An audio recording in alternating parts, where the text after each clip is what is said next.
ब्रह्मतत्त्वस्वरूपगुरुभ्यो नमः। ओम श्री ब्रह्मात्मभावोपदेशगुरुभ्यो नमः।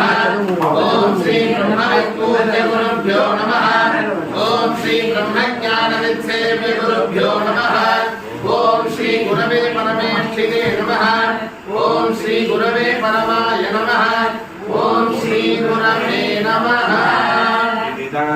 शास्त्र सुधा जलते महितो कनिषत्कविता तनिधे हृदये कलये विमलं शरणं भव शंकर देशिक मे चरणं करुणावरुणालय पालय मां भवसागर दुःख विदूनकृतं रसयाकुलदर्शन तत्त्वविदं भव शंकर देशिक मे चरणं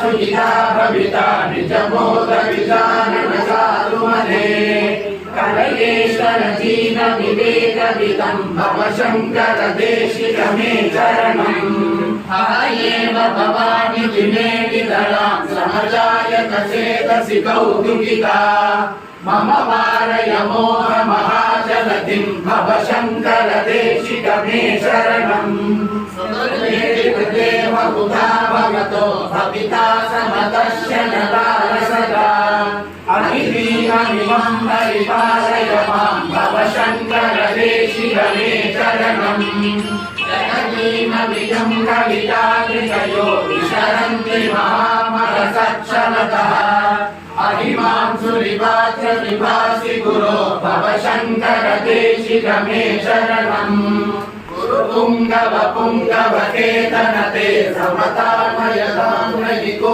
विसुधी शरणागत वत्सल तत्त्वनिधे भव शंकर देशिक मे शरणं विज्ञानमया विशतैककला न स किञ्चन काञ्चनमस्ति गुरो हृदमेव विधेहि कृपां सहजां भव शंकर देशिक मे शरणं भव शंकर देशिक मे शरणम्।